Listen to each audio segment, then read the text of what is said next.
this time, we'll take the roll call. Mr. Bellavo? Present. Mr. Berkowitz? Mr. Booth? Ms. Hanson? Present. Ms. Huey?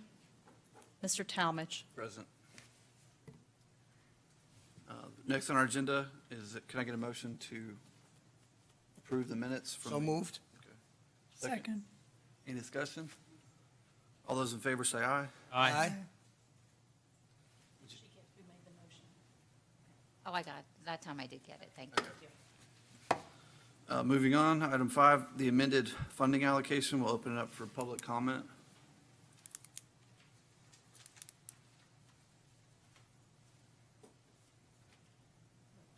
Pat, you could. As you were given in the report last week, there's $90,726 of unused funding. And what that means is that we agreed to fund the clinic a certain amount, but they didn't have that many encounters, so there's some money left over. So this is not a budget amendment. This is because this money has already been budgeted. It's just how do you want to allocate the $90,726? From your reports last week, you know that Florida Hospital Waterman Community had is given up $3,300, St. Luke's $2,800, LifeStream $36,000, and Central Florida $48,000. Underfunded, Community Health Center was, and we say underfunded, that means they had submissions more than their funding agreements, of about $13,000. Community Medical Care Center, $1,300. LifeStream, the clinic, $2,700, and Waterman, $418,000. In the past, what you've done is you fully fund the clinics, that would be the 3 clinics, and the remainder to the hospitals. So moved. Okay. Greg Bellavo. Thank you. And second, Catherine Hanson.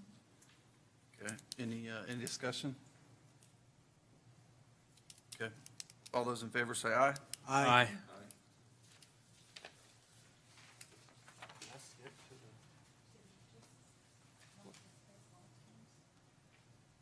That's coming up. Okay. Let me get to where we are. So now we'll open up for public, the budget amendment for 2016, 2017 for public comment. Okay, seeing no comment, Pat? All right, you have a worksheet in your packet of 2016-17 budget amendment proposal. And what that does is, and these actual numbers have, of course, changed a little bit since I was able to do that because we got a bill from the court reporter and some other, I best guess some bills, but it's not too far off. The proposed amendment, you see we have about $178,000 of additional money. And we really don't need to do anything in those allocations of administrative costs. They're pretty much right on and we'll be okay. The amendment will all be down in your medical area. So it's what do you want to do with the $178,000 if I have that? And this is where we need to discuss the LifeStream underpayment, and then how you would want to, and now just remember what we just did, all the clinics have been fully funded for this budget year. This year. Okay?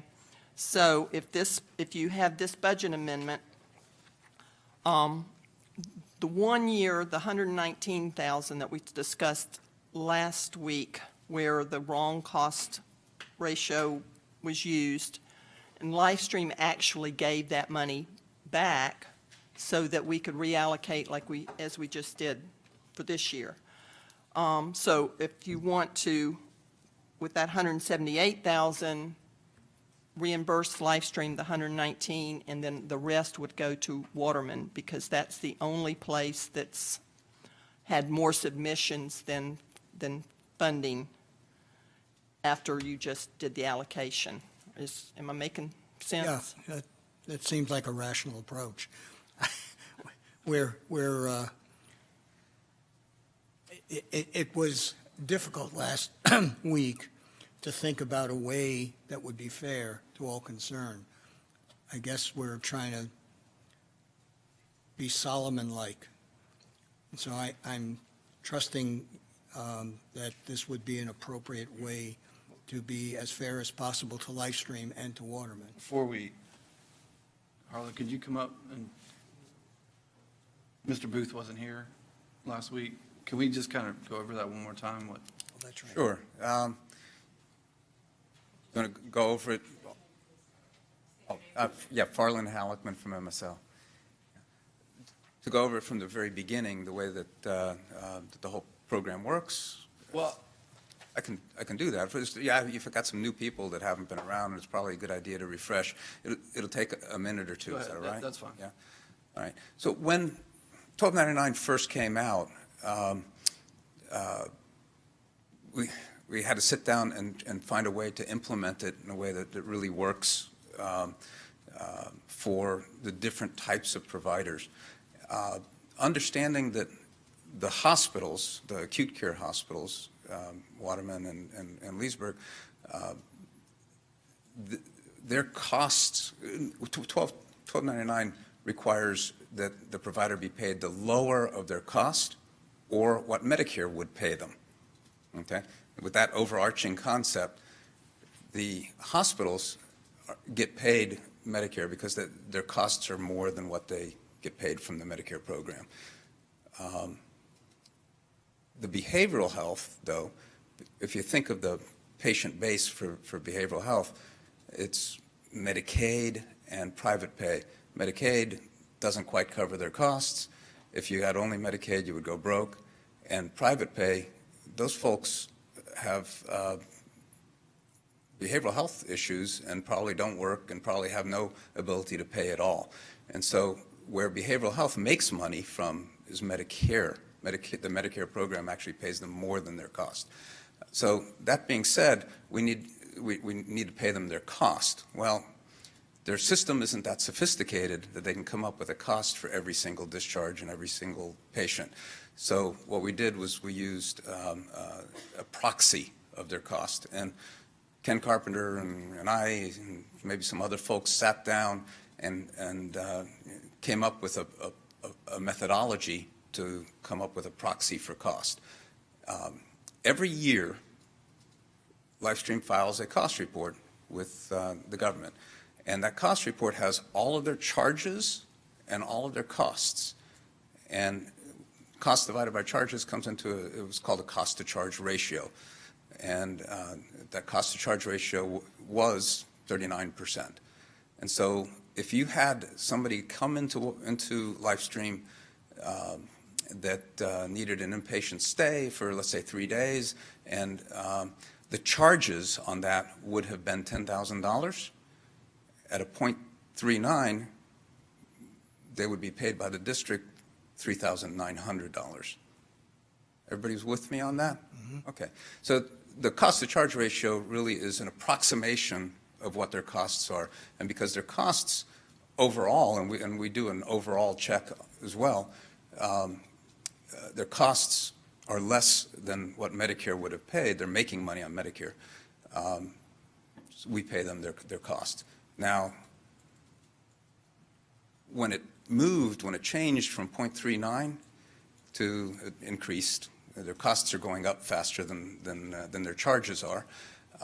And that's something that we'll talk to them about and see if we can't get their charges to increase. But their costs are going up faster than their charges. And as they filed their next cost report, it had a higher cost to charge ratio. But their submissions still said 0.39. In our program that we sat down and wrote with Ken, the trigger that causes MSL to do something is when that cost to charge ratio changes. And because it didn't change, we didn't do anything, which in hindsight, well, woulda, shoulda, coulda. What we've done now is change that program going forward so that every time that a new cost report is filed, we're going to check to see that cost to charge ratio is what's being used on the submissions from that day forward. So, and with hindsight, that's probably the way that the program should have been set up, but it wasn't. And so LifeStream has been underpaid. So there was no way LifeStream would have known that either, right? It's one of those things that the person filling out the submissions certainly did not know that the cost to charge ratio had. How did you realize that? I think when the cost report was being reviewed by their chief financial officer, she said, gosh, this is different than what's on the submissions. And she called and I said, oh, gosh, send us the cost report and send us your rate letters. And I looked at it and said, oh, you've been underpaid. Let's do an analysis to come up with the dollar amount you've been underpaid. And it's really going to be up to the trustees to decide what to do with the situation. Well, we need to make it right for LifeStream. Wait a minute, I got a question. 3 years it took to figure this out. So for 3 years, somebody's submitting, well, it says 15 to 16, 16 to 17, and now we're 17 to 18. Okay, yeah, That's counts, in my math, that's 3. okay. I don't know what your new math The- in Common It's not Core really is, math. but, It's just the current year was corrected. oh, okay. Yeah. Well, I'm sitting here looking at this, and it says 39 to 49 was the 15, 16, 49 to 53, Correct. and 17 is 53 to 55. Yeah, 17 was corrected. They've been paid appropriately for 17. Now, in 15, so in 14, year 14, it was correct. Yes, So when someone filed in 15, it should have gone from 39 to 49. correct. So when someone filed 3 times or 4 times for payment, because according to this, someone asked for payment more than once a year. Is that correct? Yes.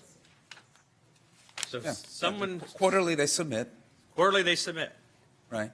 So someone sat down quarterly and asked to be reimbursed, and they missed the fact that they were asking for less money than they are supposed to Correct, at LifeStream.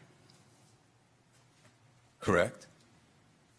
So someone, because I'm assuming that someone at LifeStream has these coefficients as well. A different person at LifeStream, yes. There was a disconnect. You're correct, there was a disconnect. But somebody there fills out a form to ask for money. Yes, That goes to someone in your shop. correct. Someone at your shop then looks at that data and then plugs it in and then spits it out and says, is this yes or no? Correct. Correct. Now, I'm assuming they're looking at a formula. Yes, They don't usually look at, is this a yes formula or a no formula? They're just looking at a formula. and if the formula's been consistent with what it's always has been, then they Then just, they're just okey dokey. correct. And then after those 4 times or 3 times, the next year shows up, and now somebody else is filling out those same forms to get reimbursed again. And again, they're using .39 in the year 16.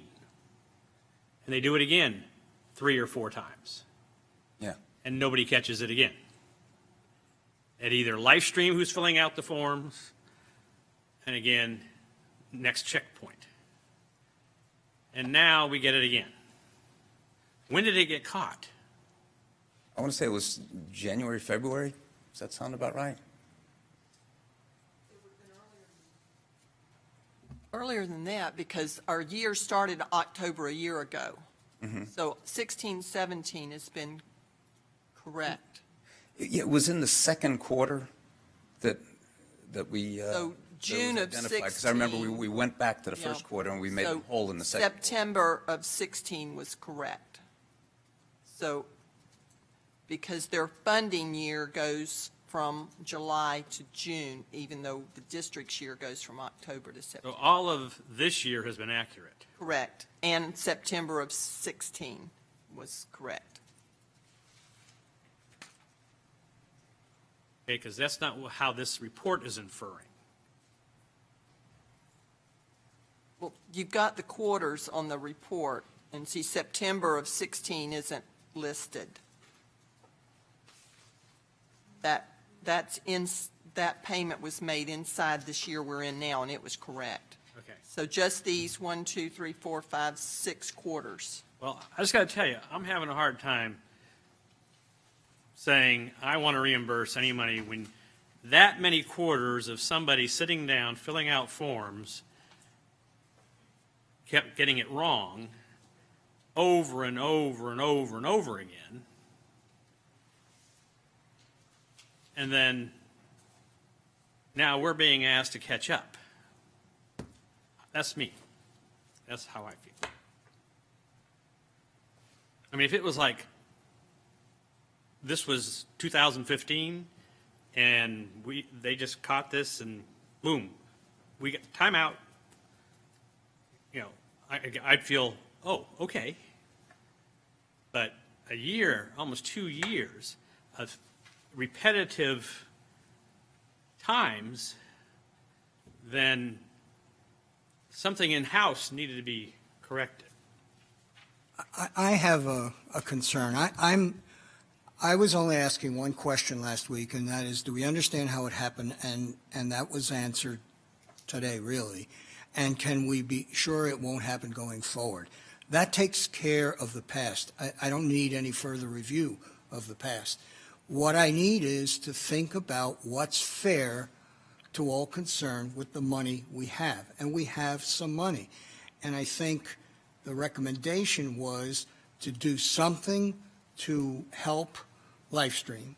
And not all of it, not all of the money to LifeStream, but some to LifeStream, and the rest to Waterman, because those are the two that seem to be most deserving, if you will, or it would be most equitable for us to make a decision to give what we have to them and then move forward.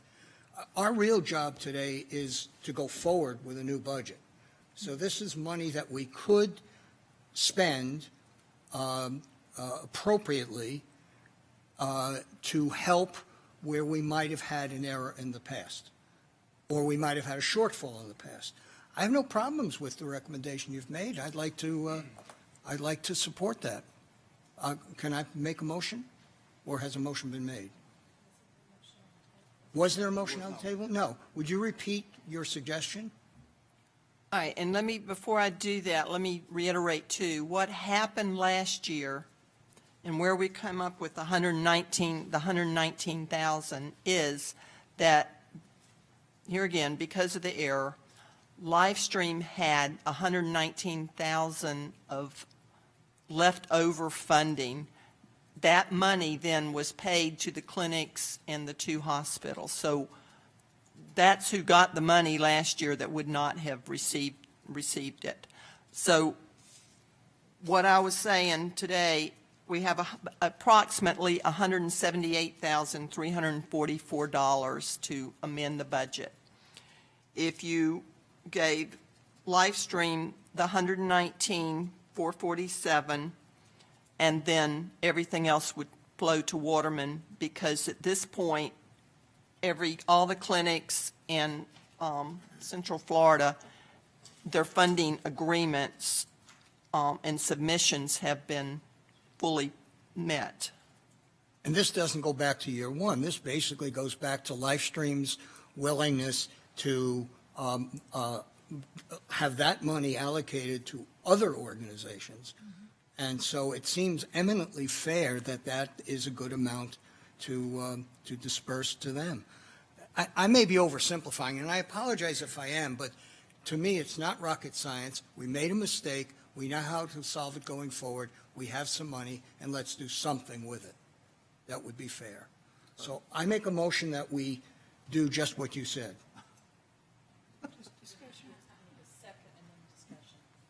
Is there a second? Second. Okay. No, any discussion? I have a few questions. The 119,447, that represents just the money that Lifestream gave back last year and not the previous 2 years? Well, because the worksheet you have was based on submissions, not funding agreements.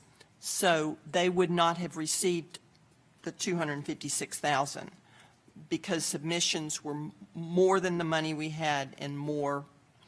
And then in the year ending in 15, I don't know what the board would have done, because what it did is they fully funded the clinics and then split the difference between the hospitals.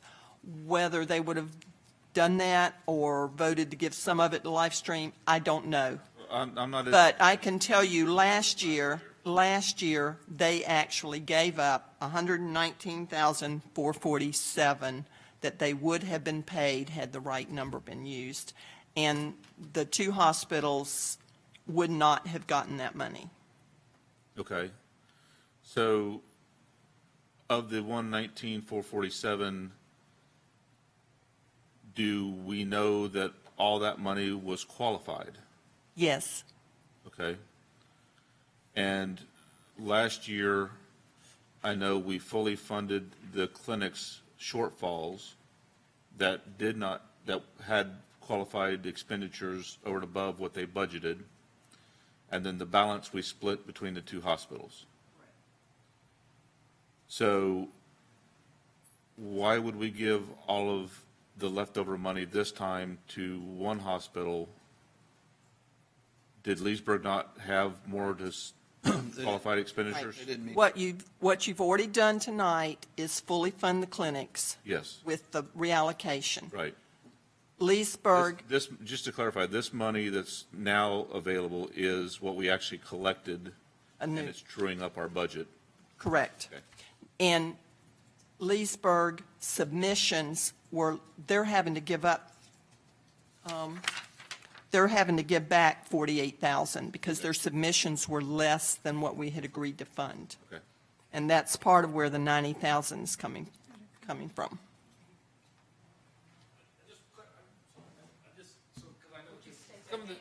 Phil Braun with Central Florida Health.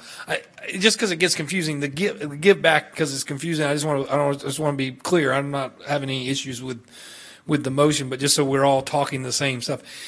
Give back is probably not a good word to use because we never received, and neither did Lifestream. They didn't meet. So you allocate the money because you don't know how it's going to be spent, and you try to true it up.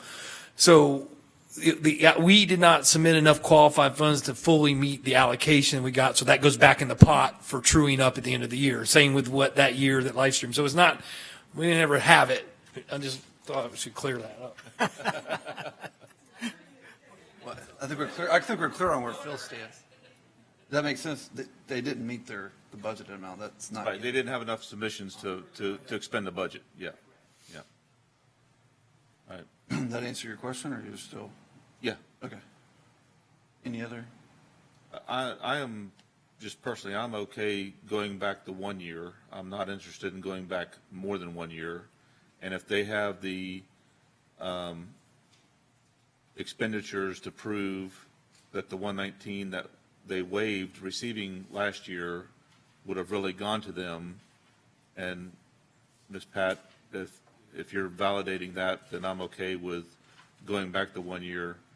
And then as long as Leesburg didn't have enough submissions to split the difference, I'm okay with the rest of it going to Waterman. Yeah, the spreadsheet, which is exactly like you were given for 16-17, this is for the 15-16 year, and Lifestream Behavioral Center, 119,447. That was reallocated to other places. And that's where I got the number from, right off here.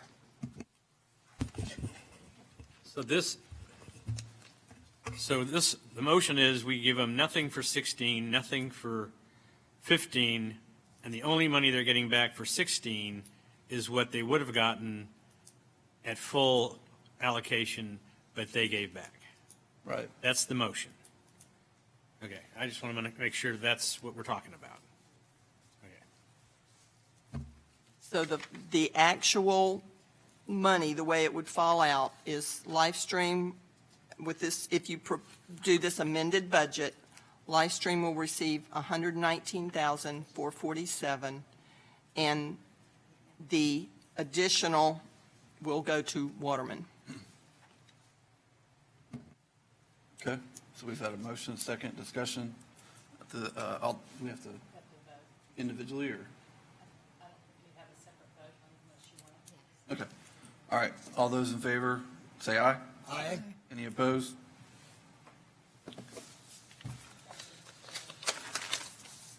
Thank you for the recap. Since we couldn't carry it over.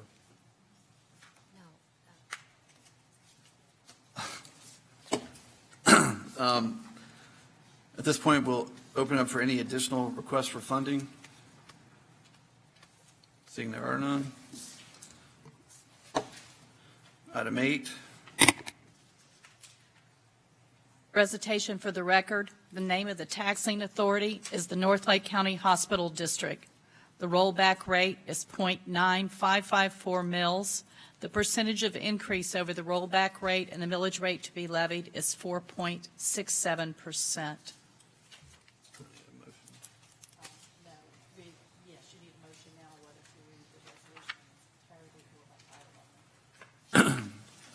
Next, if we can get a motion to the motion to waive the reading of the entire resolution or by title only. I move we waive the reading of the entire. Second? Second. Okay, all those in favor say aye. Aye. Okay, motion passed. You can. First resolution is Resolution 2017-01, resolution of the North Lake County Hospital District providing for the adoption of the proposed millage rate for 2017-2018 fiscal year. Okay, so now we'll open the hearing up for public comments on setting the millage. Seeing no comments, we'll close public comment. And now we need to, Didn't we recommend the full one mil? Yes, sir, you did. That was tentative. Now you have a final vote. I move we approve the 1 mil. have a second? Second. And now I have to do a separate vote. We open for discussion. Oh, yeah, I'm sorry, yes. Got it. What is we've collected this year, based upon our amended budget, $9,645,000. What is the projected for next fiscal year?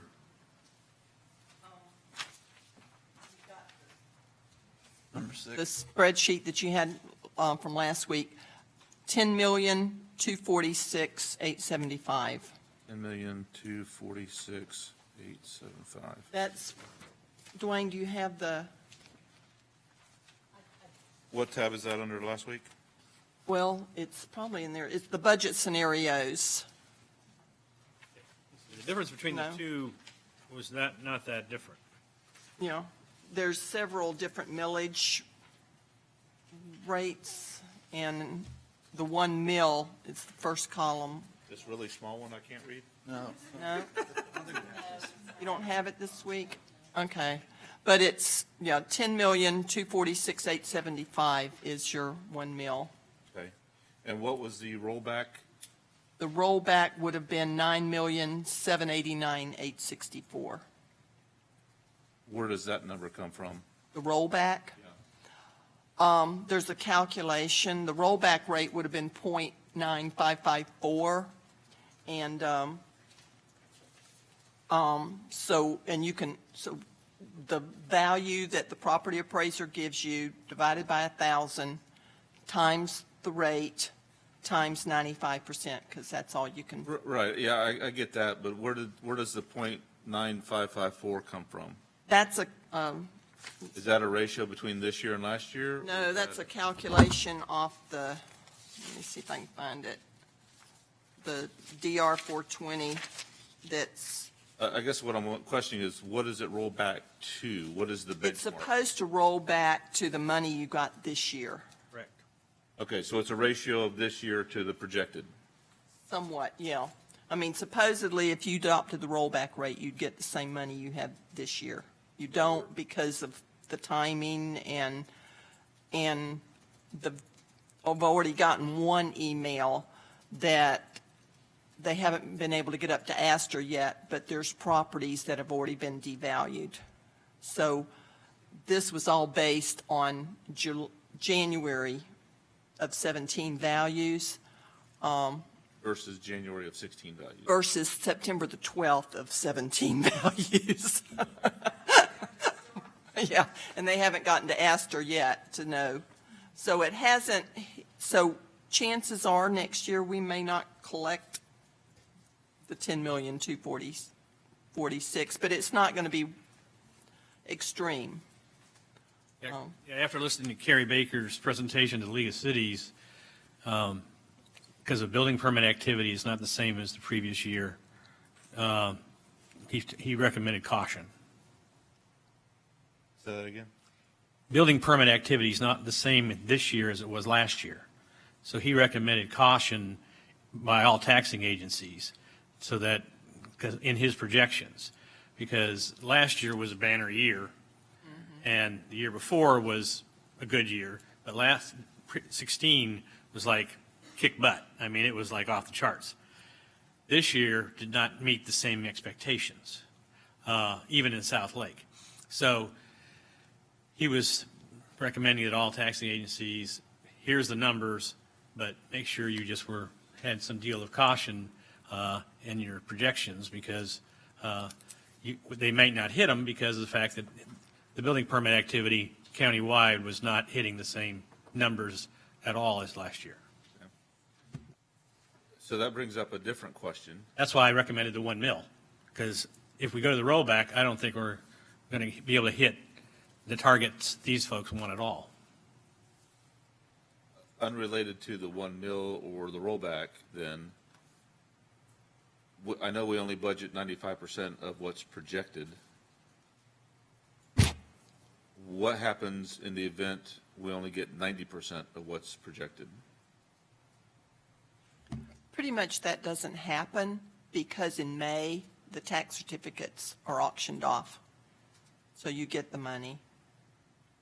The only, But it sounds like they're still changing or tweaking or devaluing. So they are, but the last email I got, it hasn't been that much. I mean, if you're the individual homeowner, yes, but countywide, it hasn't been the impact on this district's valuation hasn't been that bad. Next year's the one that's going to be bad. Yeah, It's when the new, when we start doing 18-19's yeah, budget. because that's when we're going to get nailed with the new deductions that the seniors are going to get, and I'm there. We're going to have another option, because the legislature has added another potential for seniors to be able to take another $25,000 off a homestead exemption. And they've already projected, the county's already projected a hit to their tax rolls of $8 million coming off. So, hallelujah. That's less money going into the coffers. So that's going to hit us too.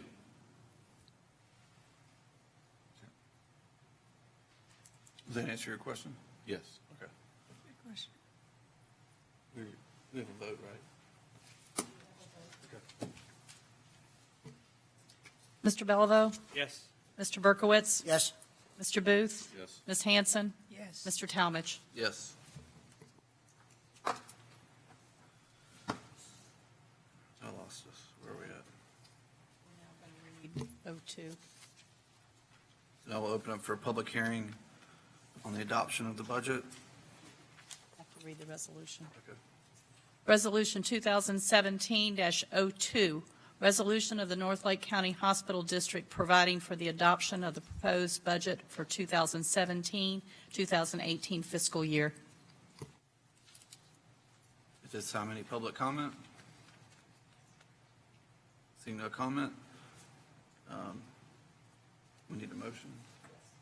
Move to approve resolution 2017-02. Second? Second. Got it. Mr. Berkowitz? Mr. Berkowitz? Roll call. Yes. Mr. Bellevue? Yes. Mr. Berkowitz? Yes. Mr. Booth? Yes. Mrs. Hanson? Yes. Mr. Talmadge? Yes.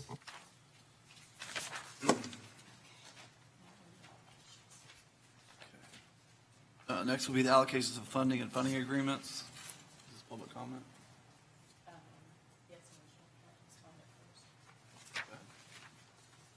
All right, do you have the worksheet for the medical care allocation scenarios?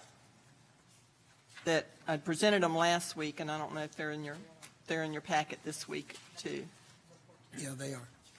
Okay, so so what you have are actual submissions, the request, and the percentage change from actual. So your first scenario is if you fully funded the clinics and LifeStream and 50/50 to your acute hospitals. The next one is because you had some clinics asking for almost 25% increase. Most of them were in the 3 to 5%. So I did a scenario where you gave a 5% increase to the clinics and LifeStream and the remainder going to acute. Now, when you look at this now, just look at the 1 mil column because that's what you're working with now. You've approved the 1 mil.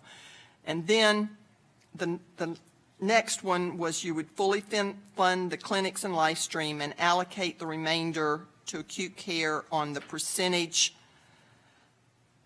of how they did it, what happened this year. This year, Waterman had, for the total acute care, Waterman had 53%, Leesburg 47%.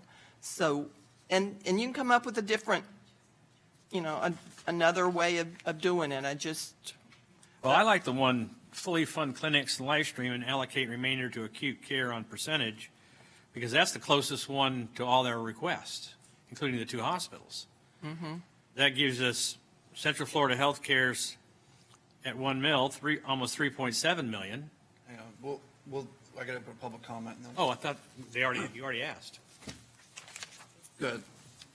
Sorry. No, my bad.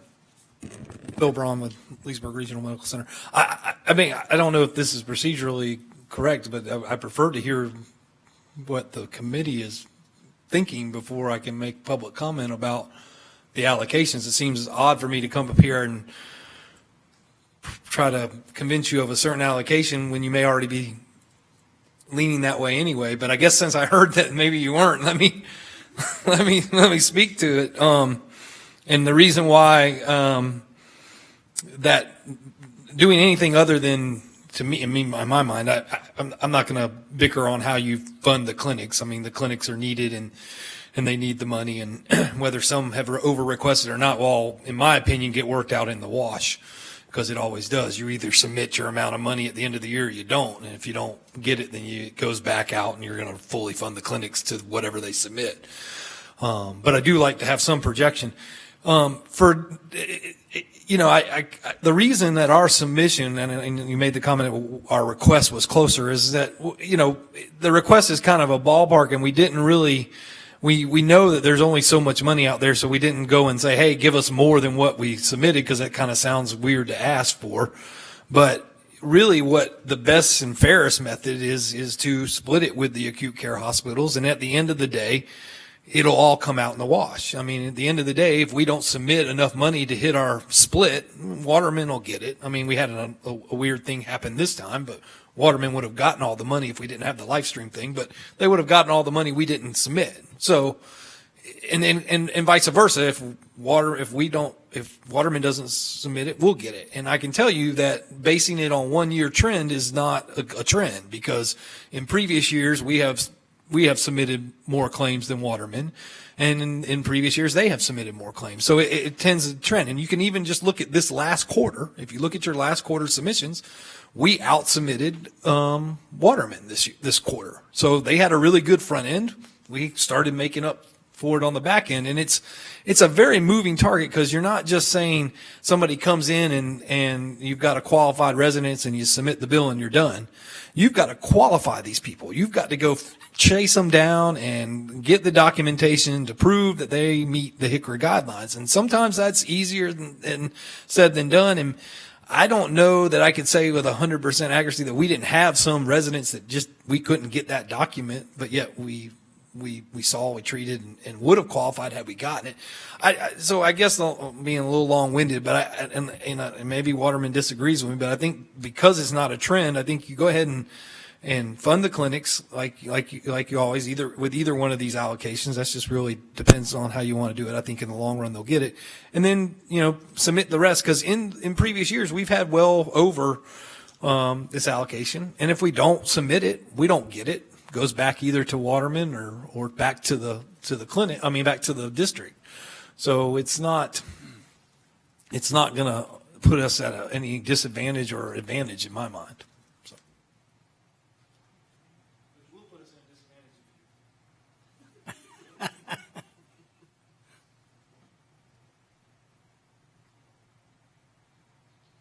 Fran Crunk, Florida Hospital Waterman. I guess there just really isn't enough money for all of us to meet the needs that we have for the charity care. But I would like to give my opinion in terms of allocating something different than the 50-50 as we've historically done. I do agree that in some years past, Leesburg has submitted more. I think if you look at the recent history, we have typically submitted a higher number of claims. Secondly, I think that the distribution based on the allocation from the previous year is closer to what we have all requested, which seems like a reasonable place to go. And then lastly, not a big deal, but it is having an impact on us this year. The correction of the live stream from last year, Leesburg was able to receive half of those funds last year as a result of Livestream not claiming those dollars. And this year, 100% of it's coming out of what we would have received if that hadn't occurred. So we're paying that back 100% from monies, additional funding that I assume you may have allocated to Waterman, as we were the only ones that would have had additional claims above and beyond what we had already received. So that's my position. As we support Livestream, we know that Leesburg has needs just like we do. We'll support whatever the board decision is, but I wanted to at least share my thoughts with you on that. Excuse me, could you repeat your name for the record? We didn't catch it. Fran Crunk, C-R-U-N-K. Okay, any other public comments? Okay. Can we discuss it? Yes. Okay. So what did they just say? So which ones do they prefer? I think they prefer two different ones. Leesburg prefers 50-50, Waterman prefers the ratio. ratio. Just so you guys know, I mean, in years past, we've tried to follow the spirit of the legislation to maximize the clinics, and that's gone up each and every year, and split the hospitals, and then true up at the end. Yes, this year's got a little bit of a different feel to it because of the allocation of previous money, but I still think we're maximizing what we give to the clinics, and then we split it. And like you said, if they don't meet the budget, we allocate the money back to, Which scenario is that? that is 50/50. 50/50, Fully fully funded clinics and 50/50. To acute. Right. That's the first one. Yep. Okay. I'm torn, but I don't feel, since I'm only in this role for less than a year, I guess, less than a year, that I should fly in the face of the history, and it seems to have worked in the past. I understand the anomaly, and I also understand what trends are. And if it is an anomaly, then probably the fairest thing is 50/50. So we don't have a motion yet, do we? No. But it allows us to do a true-up at the end. Yes. Either way. Right. Oh. Right. Okay. Right. So I'll make a motion. Worst that can happen is it doesn't Which one? pass. For option one. Fully fund the clinics with 50/50 share to the acute. No, a second? I'll second the motion. Okay. Any discussion? Do we have anybody here from the Community Medical Care Center? Community health centers? Community Oh, Medical. community medical center. Yeah. I'm wondering why they're requesting almost 24% more. Looking at St. Luke's, I understand, I mean, with the numbers being so low, they're asking for 10,000 more. It's not, and I know about them, but I don't know, with the community medical submitting 442 last year, we're 104 or 5,000 more for next year. Tamara Halsey, Community Medical Care Center. I can answer that question. We allotted for the increase in reimbursement, and we just took the increase from 150% to 200% of federal poverty level. So we're projecting an increase in patients. Okay. Where are y'all located? 1210 West Main Street in Leesburg. Okay. And we did submit billings to collect for everything that was allotted for us this year, and some. Any other questions? Nope, thank you. Okay.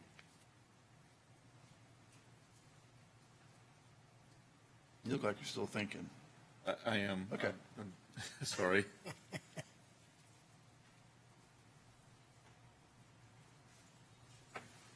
So I'm trying to be sympathetic to either way. If one hospital spends more than the other, and you're right, 1 year doesn't make a trend. So I'm trying to figure out what's the fairest. If we do 50/50, then at the end of the year, if one has more than the other, can we look, do we look at ratios or? We can, next year, you're talking about truing up? Yeah. Yeah, we can be. When we come to the true-up We time. can get options on how, Right. whatever that amount of money is. We Right. don't have to I do, mean, we know we're not going to make either hospital whole. no. Unless, like Leesburg this year didn't submit enough, whether it was just didn't have time to pull it all together or whatever reason it was, they didn't submit enough to meet it. But I know in the past couple of years that I've sat on the board, they've both submitted far above what we had available. I mean, next year, we don't know how much we'll have overage or if we'll have any, but if we do, we can come up, same thing. So you can give us Right. funding options based on percentage of visits or however you want to see it. Right. And true it up. So are the clinics, I mean, one of our goals is trying to get more to the clinics and seeing that the clinics are going up in requests. Is that, I guess if some of the clinics could talk to that, are y'all seeing your patient increase due to the efforts being made to push patients to the clinics? Or is it simply more population and people with less money looking for options? Do we have an idea of why? Well, we used to only have like 3. We used to only have like 3 clinics that participated, so Right. I think we've. No, but their percentages are going up Oh. double digits. I mean, is that the part of the effort that we're trying to think the educate the hospitals- public to use the clinics more? I'm Melissa Sims, Florida Hospital Waterman Community Primary Health Clinic. The rate increase per visit for the clinics went up about 22 or 23%. It went from like $113 or $114 up to $146 or 47. So that's that percentage increase that you're seeing. Okay, so there's been a rate increase with the cost of care at the clinics. How about the number of patients? Is that, We're pretty stable on patients. We've done the same as Community Medical Care Center, though. Just recently, Waterman has gone up to that 200% to see about capturing more, and we're getting creative on some new ways that we can offer care to patients. The needs of the patients are, of course, growing, so you're finding appointments take a lot longer. So, staying with your current staffing, we're seeing numbers go down a little bit just because of the needs of those patients, but we're increasing to get and capture more patients too. So I'd say with us, we're pretty stable right now. Could we capture more? We could, and if, that opportunity presents itself, we will. So what is your net? Is it net up or flat? Pretty flat right now. But again, we haven't changed staffing either. We work on volunteer physicians, so I know with our clinic in particular, that changes. I mean, we've had a volunteer provider that gets sick or goes out on a mission, and we may be down that provider for a month or 2 months, and that's going to affect our numbers pretty significantly. So every year is a little different. It just depends on our volunteer base and who we have available to see patients. Because I know when we heard the reports from the other clinics, like they had 6-month waiting lists for this and X number of waiting list months for that. So I'm wondering if that's the case, if there are waiting lists on some clinics, but you're flat, why? It varies. Waiting lists, we do have a waiting list to get in. I mean, on average, we can vary from 1 week to 4 weeks for a wait time for a primary care provider. Again, it's based on our providers and our staffing at the clinic. When we're talking about wait lists, typically we're looking at specialty care. We care referrals, wait lists to get in with a specialist that might be a volunteer doctor that comes once a month or twice a month. Oh, okay. So when we talk about wait lists for Waterman in particular, I don't want to speak for everybody, but it's usually with specialty care. It's a little bit more. where are you guys located? Kurt Street in Eustis, 2300 Kurt Street. Any other questions? So, that poses a good question. Thanks, Dwayne. The lady from Community Medical, are yours the same? Is it rate increase because of reimbursables, or is it actual patients? Please don't roll your eyes. Tamara Halsey, Community Medical Care Center. I answered that question when I was up here earlier. We took the increase based on the reimbursement rate going up and taking the increase from 150% of federal poverty to 200%, which will accommodate for more patients. But did you actually have an increased patient number? We're holding about stable. Okay, so you're actually, We're much like Florida Waterman. okay. If a new patient comes in this week, we can get them a new patient appointment next week. We are blessed with a large recruitment of physicians at our clinic. We have contracts with over 68 licensed professionals. But your patient load is about consistent. About the same, but it's going to increase because we've increased from 150% of federal poverty, where a patient before would be making about $1,500 a month for a single person to $2,000 a month. So you broaden your market. Yes. And when did that occur? We just took that increase September 1st. Okay. And us, like them, if we have a doctor out on vacation, which we have 2 out on vacation right now for a month, then our patient load's going to drop, our ability to see them and treat them. But we're able to get a patient in within a week from their intake. The waitings do come on the specialty appointments. Do you do dental? Yes, we do. Thanks. Uh-huh.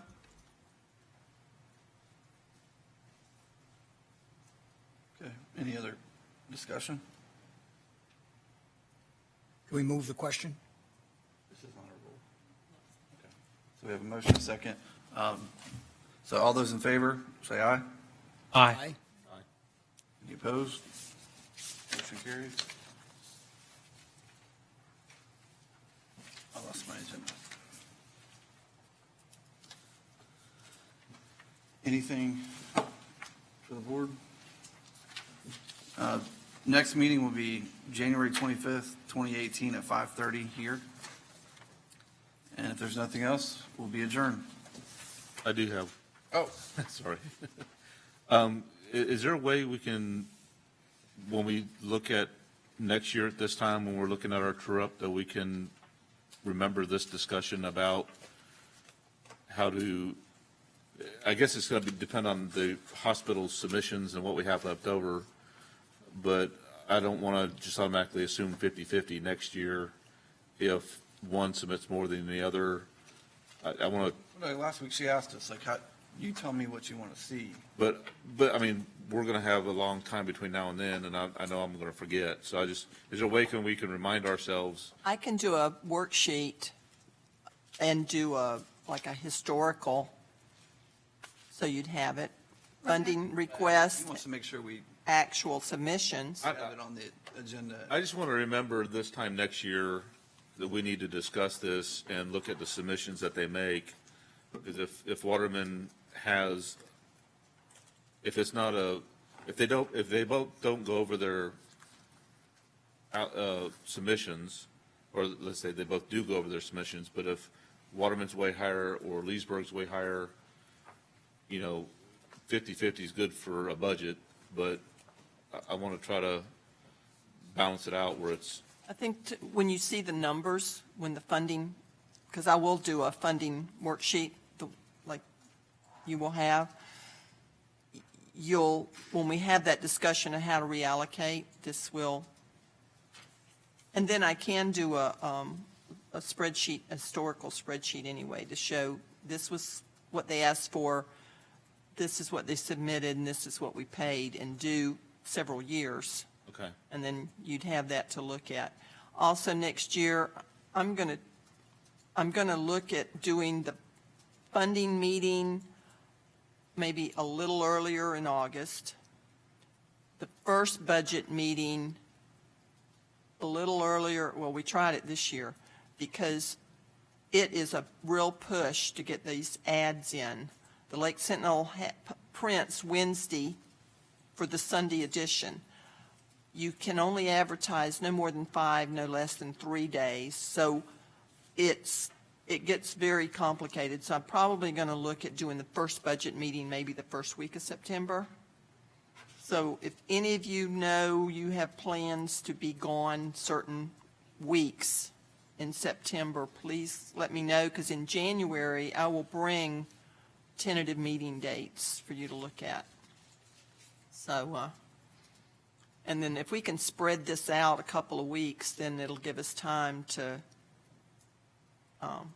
get the ads in a timely manner. I just thought too, if you're a chair, you'll definitely remember. Good idea. When do we switch them? January. We have to wait till then. Okay. So, Yes, ma'am. I don't know. Fran Crunk, Florida Hospital Waterman. I believe Phil mentioned at a previous meeting that we believe we have an opportunity again this year to use some of our district dollars to submit to the state, and funds will be added to that and returned to the hospitals. We don't have the final information from ACA yet, but as in the past, I think you've allowed for the chairman to sign those agreements once they've been finalized. And, We've already voted on that, and they Oh. gave them permission several meetings ago. okay, thank But you. if it happens, Yes, all right. I just wanted to make sure that that would get taken care of. So you've got the budget worksheet, so you know your max Yes, things to ask for. yes, thank you. What is the ratio, y'all? The model has not been provided to us at this time from ACA. They've had some delays. I don't know, maybe Phil, do you have any more information? As of today, there was a deadline for letters of agreement on October 1st. And with the nursing home issues, the governor redirected ACA's focus on nursing home issues after the hurricane. And so they have not put out a new model. And there is word today I got that they expect to be able to extend that deadline. Now, I'm not sure how they do that legally, since it was legislation, and I don't think governor can overrule a past legislation, but maybe they have some secret weapon that I don't know about. So hopefully they can. They'll extend it, and hopefully the models will be favorable. It is a little different than in previous years. It's not a necessarily a promised match. There will be a model number about the return that you will get, but it's not the same as it's a different program. I personally think the feds pulled a fast one on us. They said they'll give us an extra $5 million or what is it, $5 billion? Am I right? What is it? It's $1.5 billion, and it used to be 600 or 700 million, but they put conditions and terms on it that almost make it impossible to send the money up. So we'll see. We'll see what happens. We'll see if ACA comes through. And if they do, we'll get with the chair and we'll submit some money up to them to try to pull down those federal dollars. Isn't that what Lucy does to Charlie Brown all the time? Feel like that sometimes. It used to be a one-to-one match up to a dollar amount, right?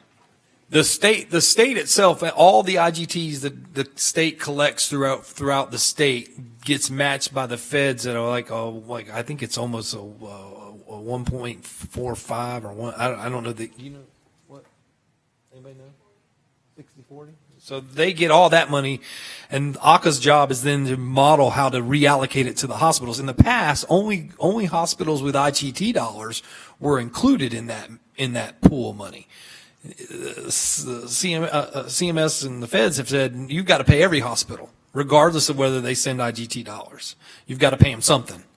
And so the folks with IGT dollars are like, well, if I send my IGT dollars to you and it's just going to get redistributed to you, it doesn't sound like a real good deal. And from my perspective, and I'm on record with ACA at their meetings telling them, I said, I cannot ask the Lake County taxpayers to send their dollars up and get shortchanged. And if that's what the model says is going to happen, we're not going to submit those dollars. So, and I think I know that we're not the only health system with that issue. So, sorry. Okay, we're adjourned.